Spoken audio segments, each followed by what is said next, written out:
Now, on today's video, I'm going to try to show how to restore some original motorcycle parts, the paintwork on them after they've deteriorated for, in this case, over 40 years. To get rid of some of the little stone chips, some of the little stains on the paint. We're going to take our Evil Twin project, take the parts and swap them out. But first, on today's video, we're going to take all the parts off, show some little tips on how to get them better than new.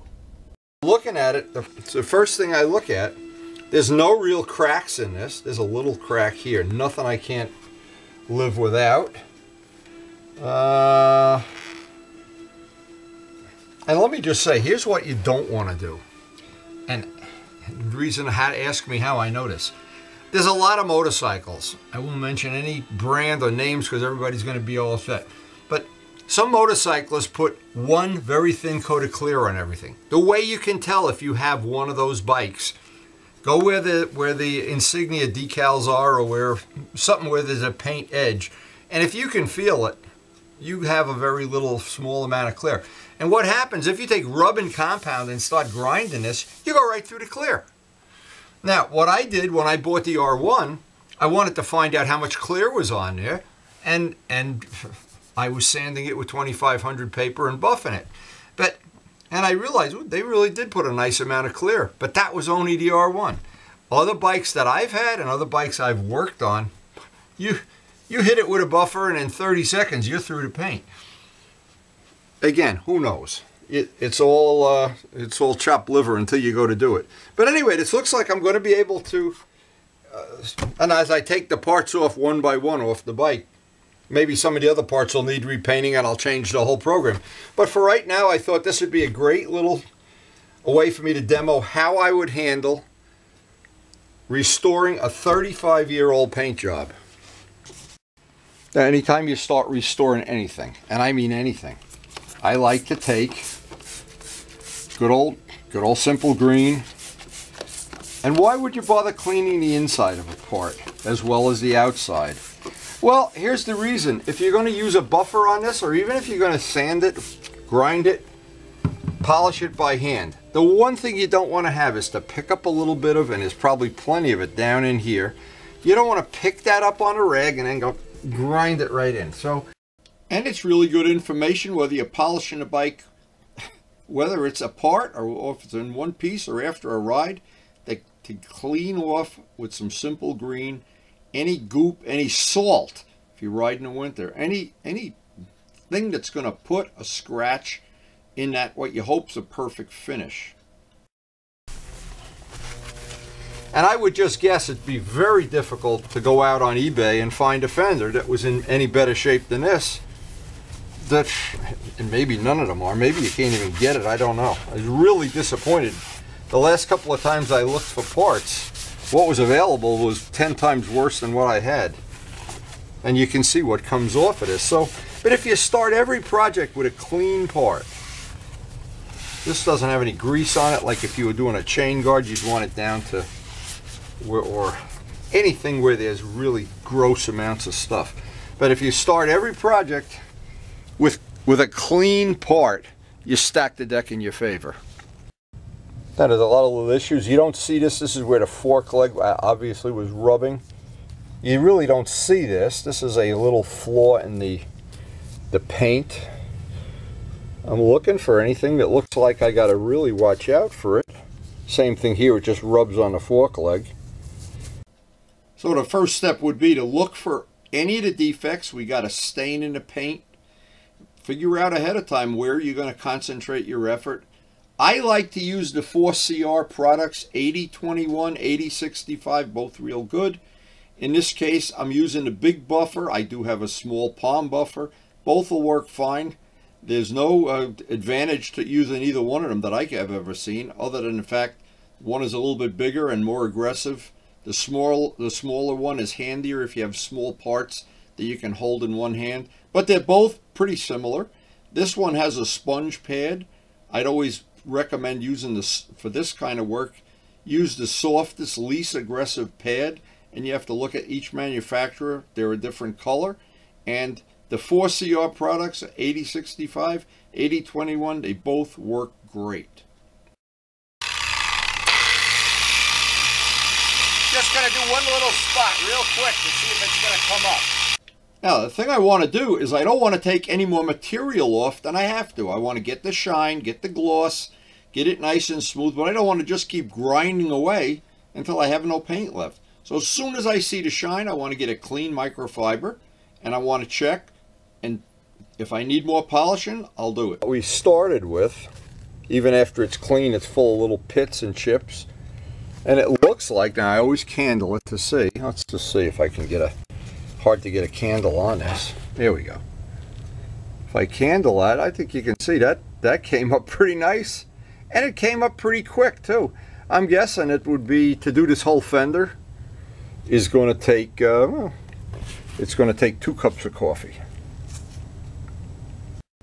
Now, just for truth in advertising, this is a Harbor Freight buffer, and when they were on sale, they were less than $50. And when I had the coupon, I think it was about $35 with the coupon, but very inexpensive. Soft pad, not the black pad, the hard one, because we want to put a smooth finish on it.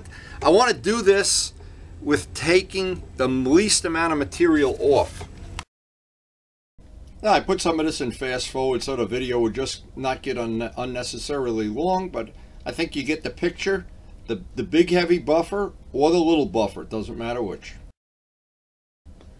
Now, the reason I like 8021, these are 4CR products. 8065 is another good choice. They both work well.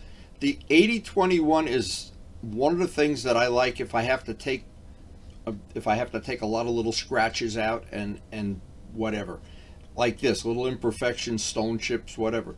But this 8065 is better if you're starting with fresh new paint, but both work really well in this way. You know, we're after working on this, and I'm looking for, before I do a final polish, see, these parts here I don't care about. You don't really see that. I'm not worried about that, and I try never to spend too much time polishing the bottom of the oil pan or something I don't see. I want to put the time into what I see. I see some imperfections up here. And there's one down here that looks like somebody, and it could be me, since I've owned the bike since new. There's a big scratch or a gouge there that I want to address. Let's see if I can get it. So what I want to do, I want to get some 2500 sandpaper and a little soapy water and work on it, just get enough of it off that I can flatten it out. Now, this is our good old-fashioned 2500 sandpaper. There isn't, here's the 2. It is 2500, trust me. You would not take 400 sandpaper and do this. 22,000 is okay. I want to put the least amount of scratches in this, and I want to take off the least amount of material. Now, again, truth in advertising here, and I actually did the whole bike when I bought the R1. I did this one part at a time. And, you know, I could see the difference. And when I used to, at that point in my life, I was going to Motorcycle Mall for other things, and every time I'd go there and park it next to one of the stock R1s, I could see that mine was just a little shinier. Now, I was thinking of something really, I know Turbo Steve is one of our good friends and contributors. Ooh, that's coming out nice.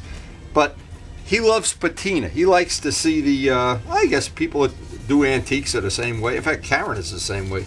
She likes patinaed out old antiques. I hate them. I like nice shiny stuff. But I'm trying to have the best of both worlds. I'm trying to have the original paint on this Evil Twin project. I want to have the original paint that I had, and it is the original paint. Even Turbo Steve will be impressed with that. And if I fail, I can just repaint it or re-clear it or something. But first choice is I really want to give it every chance I can. And I'm sure you saw how bad that was. 2500 sandpaper is very aggressive. It'll take a lot of paint off. Now I want to show up close. But what you can see we've got now is a flat where that imperfection was right there. It's flat. Now I don't want to do one of these big camera cut things where every time I watch a video and I see, oh, you know, the guy just walks away and he comes back and the whole part's buffed. I want to see how long that's going to take to come up.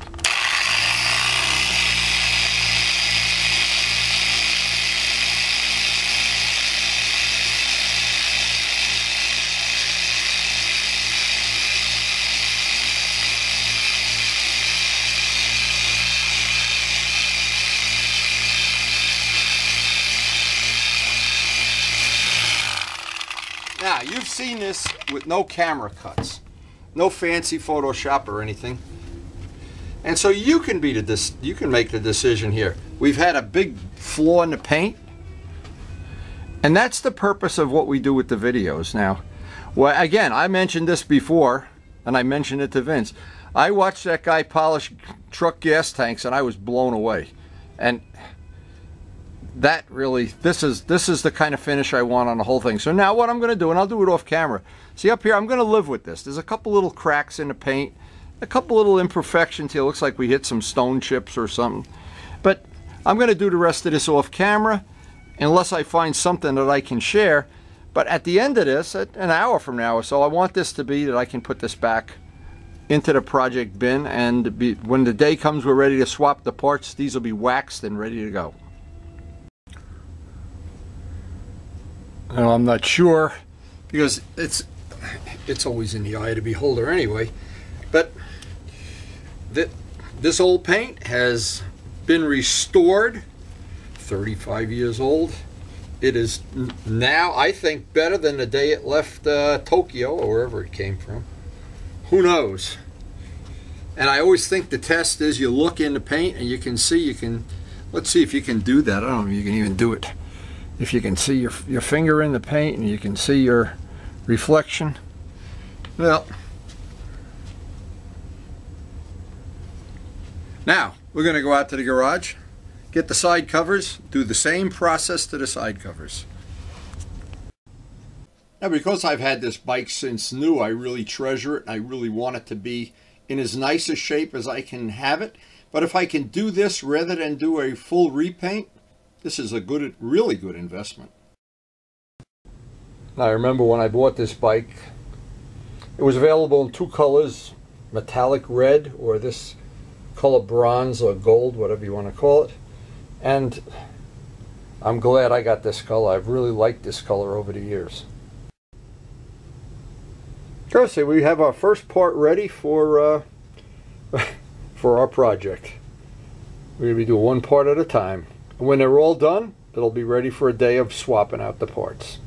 The Evil Twin Project. Now the side covers are actually in pretty good shape on this bike. They have some repairs on the back, but there's certainly no big flaws in the paint, so these are just going to need a quick once over. Now, it really doesn't matter if you used a big buffer or a small buffer. Both are useful. Or I would only say the soft pad that they make for the buffer of your choice, and that can vary from different buffing systems. But no matter which one you use, the idea is to bring up the shine to where you're happy with it without going through the clear, or especially in this case where those thin decals are, that I don't want to go over them over and over and over and get the clear too thin. If you're trying to figure out how much clear is on, and I'm very careful not to over buff these and take off all the clear. Rub your finger over where the decal stickers, whatever they are, and I can feel them on this bike. So this tells me there's not a whole lot of clear. There's not extra clear like when you order pancakes and there's extra syrup. I'm not sure you can see it, but I can feel it with my finger. Here's the thing with these parts. You see, this comes from the factory this way. It has little dents in here. It has little dents here where the tabs are. And these are in pretty nice shape. But now, if I were doing a custom bike, obviously these would be all filled in. And another thing, and it's something that I remember from painting the West Cooley bike, this has pieces of look like electrical tape here. And I'm going to leave them on just for that patina. What Turbo Steve seems to like is that a patina look. Or normally if I was doing a real restoration on this with new paint, and John would make new decals, I would paint these and then clear over the whole thing. But then I'd lose that thing that this is the original paint that came with the bike 35 years ago.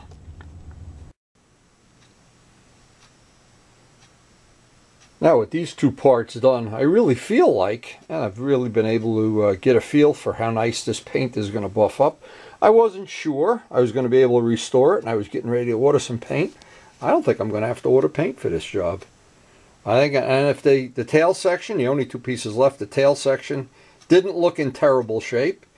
And we're going to find out in a few minutes. I'm going to run out to the Tundra and pick out the tail section. And I think this is going to work out just great. Now out here in the Tundra, I got the quartz heater all set up. Getting the tail section off, just a few bolts, not a big deal. And the only thing that's going to be a problem when I go to get the gas tank off, what I always do when I leave motorcycles in storage, like these two bikes are basically in storage, I fill the tank with gas. So that gas that's out there, that's a few years old. I don't want to use that in a motorcycle. I want to drain it. And the reason for leaving it filled is because in this garage it's damp. I don't want to rust out the tanks.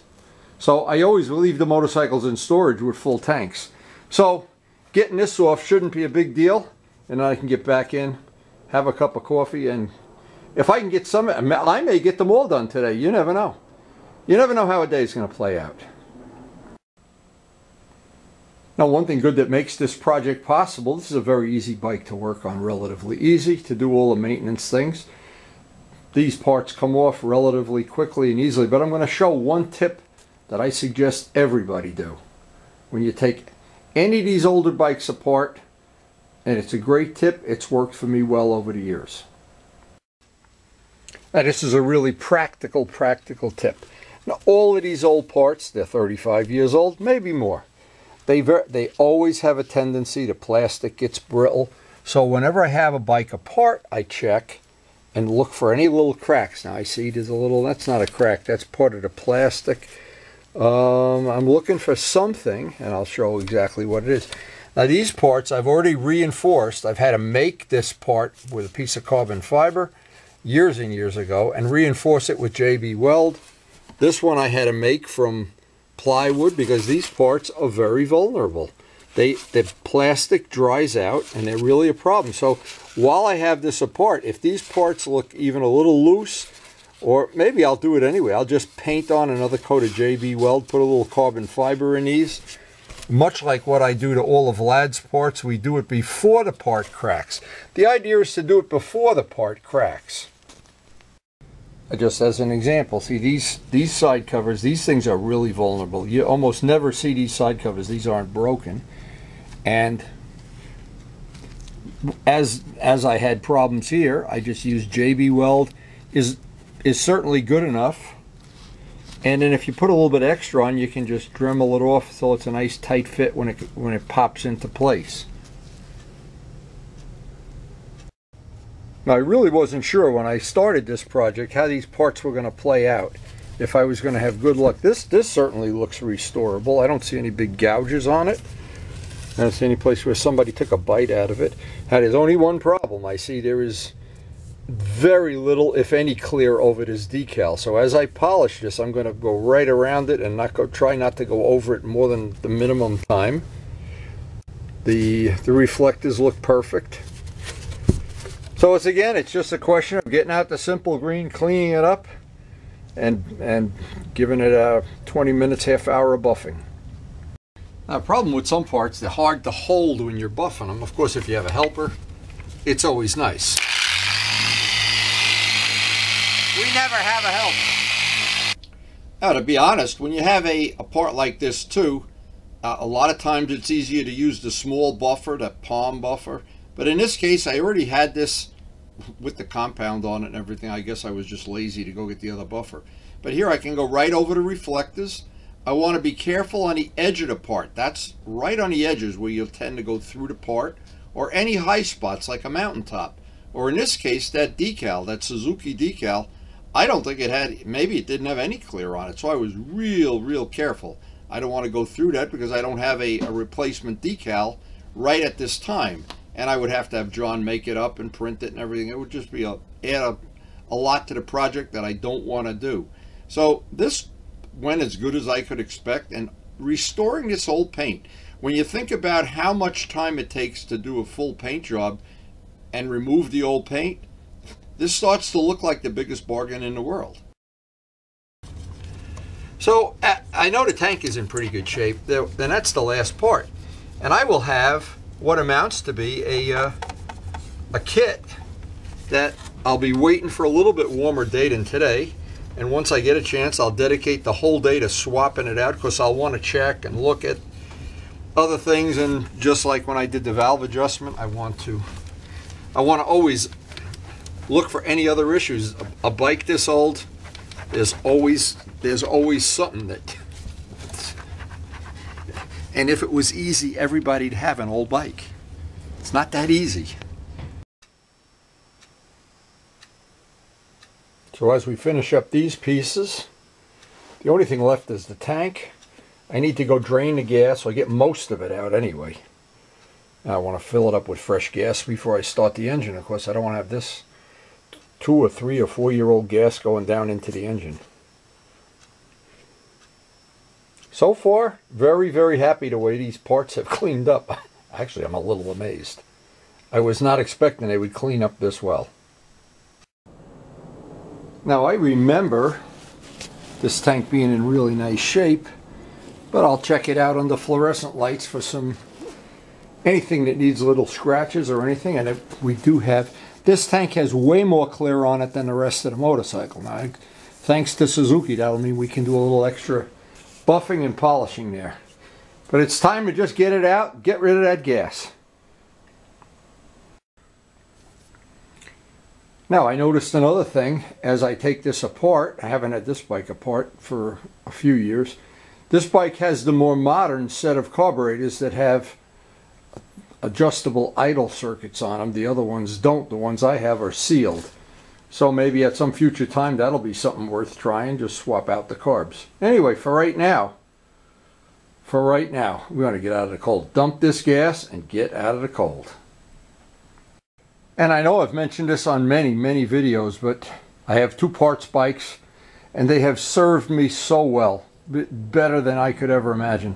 And if you have an antique bike, anything over, well, any old bike, and you can pick up a bike, now this one has a clean title, but sometimes you can get, if you look on eBay or wherever, Craigslist, sometimes you can buy a bike that doesn't have a clean title and doesn't run, but all the parts are there. And you can get it very, very cheap. I've seen them for just a couple $100. Anyway, this is the next project. And I just can't wait to get out of the cold here. Now, of course, as I'm cleaning the tank up with the simple green, I'm looking very carefully for anything that looks like it might be rusting through. This looks like it's perfect. And I had already swapped the sensor out, but it wasn't the sensor, so I know that sensor it's not something I'm going to worry about right now. We may replace the little overflow lines, get some new rubber on there as long as we have it apart. And one of the things, anybody has an old motorcycle, a real old one, you know, sometimes oh God, you got to be Superman to turn this, but I want to make sure it goes both ways. And I do remember this petcock was always hard to turn. I guess anybody who has a GS like Aaron knows that. But anyway, as long as I have this out, I wire brush this down just a little bit. Oh yeah, that's a lot better. Took all the gas out. Now what I'll do is before I put this back on the motorcycle, I'll take it back up to the gas station and get fresh gas. There we go. I don't want to leave this on where the gas just goes right through. Okay, one other little thing here. That's it, this is up out of the way. We're ready to clean up, ready to check this for flaws and clean up and polish just like we did on the other parts. Now I had put this little piece of Velcro on here.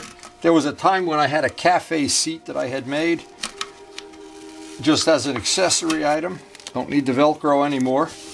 And now I want to start by cleaning this whole thing up with simple green. Because there is definitely some grit and there's stuff around the gas cap especially, that if I get that onto the buffing wheel, it's going to be a problem. And it's the part most people leave out when they do one of these polishing or restorations or whatever you want to call it. And when you do, if there's a little chunk of grit and the buffing wheel picks it up, boy, it's a heavy price to pay. I got to get this. Funny thing about this gas cap, I get 3 keys to this bike. One fits the tail section, one fits the ignition, and one fits the gas cap. This is actually the craziest bike I've ever seen in terms of keys. But we're going to put all the keys that belong on the on my bike, my original bike. So I want one key that fits everything. Oh yeah, plenty of stuff coming off of that, that's for sure.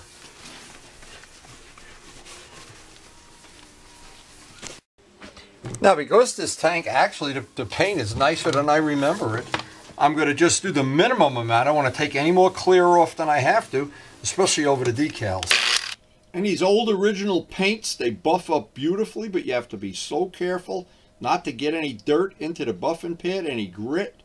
Baby them and constantly keep them covered with a nice coat of Carnauba wax, and they'll last a long time.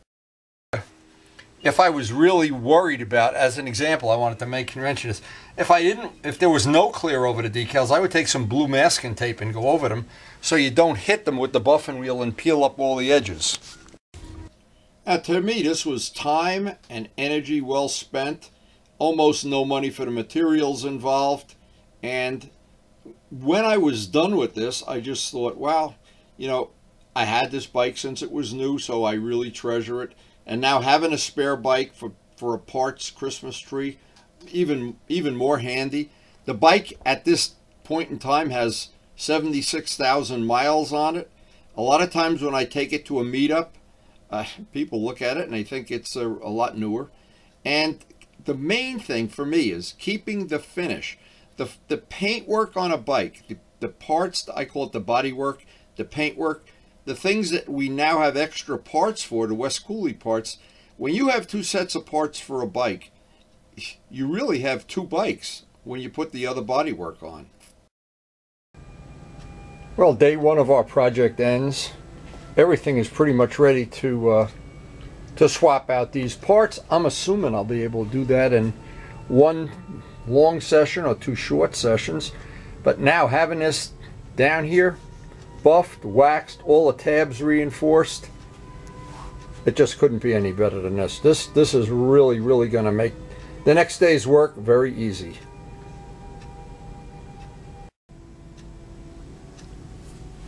And since I've owned this bike since it's new, it has some special meaning to me that it still has its original paint job. So I hope some of the information on this video would be useful or beneficial, or that you've just enjoyed sitting back in your easy chair and watching a windy video. We try to share information on this channel that's useful, practical, for people that own these older motorcycles, want to maintain them, want to upgrade them, and we try to share the information, both the good and the bad, and share our stories on our question and answer videos. The channel is dedicated to sharing information about motorcycling, and I think to a certain degree we're successful in doing that. I know a lot of my friends have really gotten into upgrading their bikes and polishing them, and polishing the bolts when they come out, and polishing anything, actually anything you can take off the bike. And while you have a bike apart for any reason, clean it up, and always, the goal is always to make it better than new.